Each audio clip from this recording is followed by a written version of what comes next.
As an underclassman, I kind of need to stay respectful, but I think they should be a little bit intimidated. I don't fear anything, okay? There's nothing to fear. Everybody that I play should be shaking in their boots because I'm the best player here. I don't fear anything. There's no fear in this game. Well, I think the only words that are going to need to be said is a humble good game after I kick their ass. Woodberry Forest is known for its excellence in academics, athletics, the arts, and most important of all, the ping-pong. Walking through the commons rooms of Walker Building and Haynes Hall, you will notice that the skill level is astonishing. So I decided to uncover the truth and unmask Woodberry's best ping-pong players. The process was long and strenuous, but ultimately, we were able to find the 4 best. The Reverend Tyler Montgomery, the underclassman Turner Edwards, the fearless Miller King, and the prodigy Benton Copeland.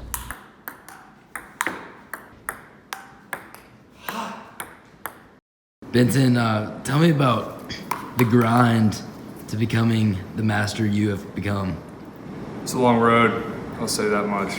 Well, playing quite a bit since I was a little boy, everybody in my family was pretty good. But by the time I was probably a 10th or 11th grader, I could beat my father and brother in most games. And that's when I realized that ping pong was going to be part of my life.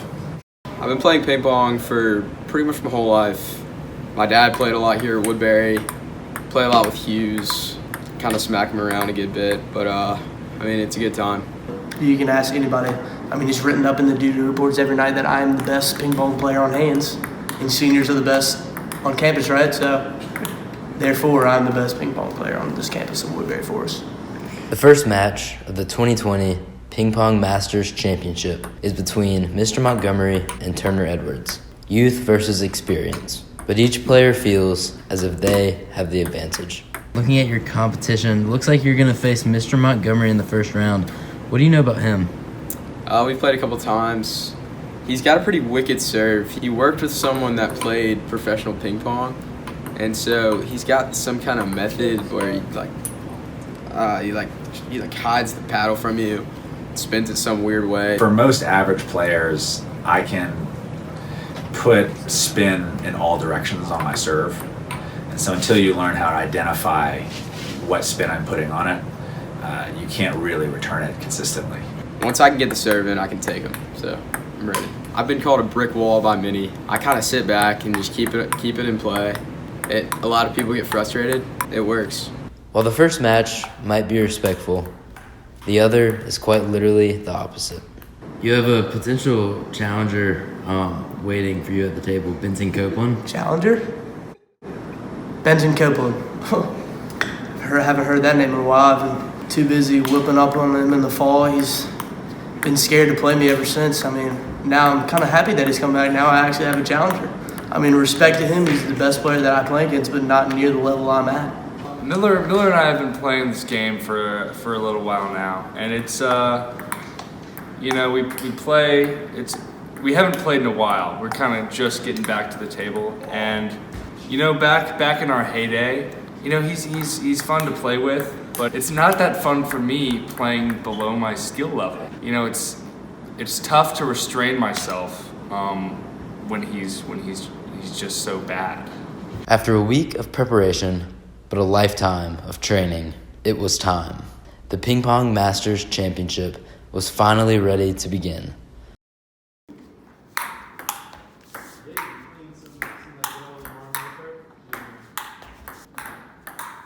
The first semifinal match was between Benton and Miller.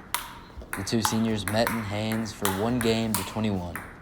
The rallies were long and the points were intense. Emotions were shown and bodies were thrown. But at the end of the match, the prodigy Benton Copeland shined in the spotlight, ultimately winning 21-17. Well, I had a lot. Miller's not a particularly strong player. I had, most of my strengths really worked in my favor that game, which was nice.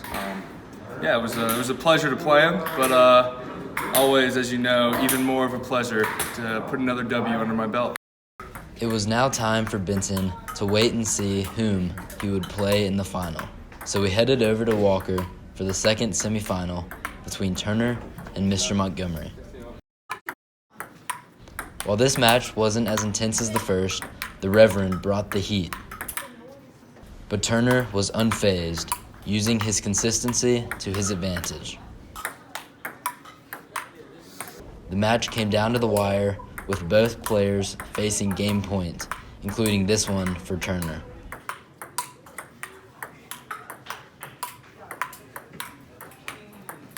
Holding on.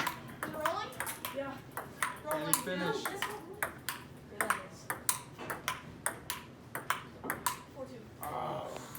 But he got another chance 2 points later and capitalized to win 23-21. So the final was set. The prodigy, Benson Copeland, and the underclassman, Turner Edwards.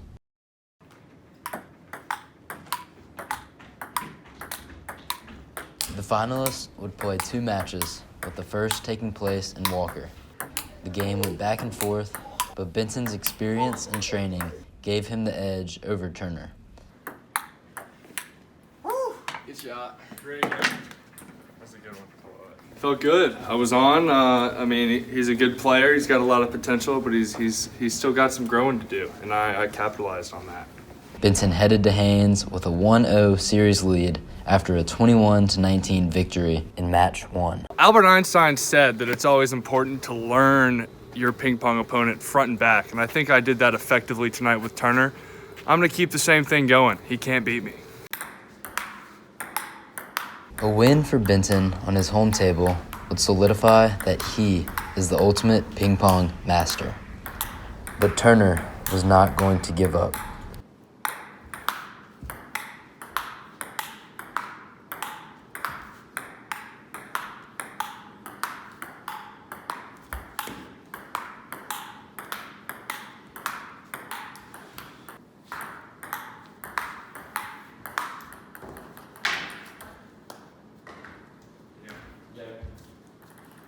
It was a heartbreaker. It's just you got to get those home wins, and I couldn't battle it out.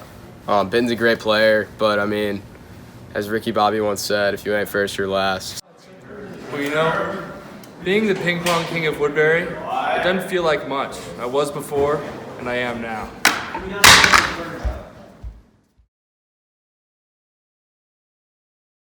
Reporting for WFSPN, I'm Taft Gant. Part-time student, but I'm a full-time ping pong player. I play golf for fun sometimes, but you know, the rematch is definitely going to be there. It's just a matter of getting a date. So once we get that on the calendar, spending a lot of long nights in the office, working out some kinks, and we'll get the dub.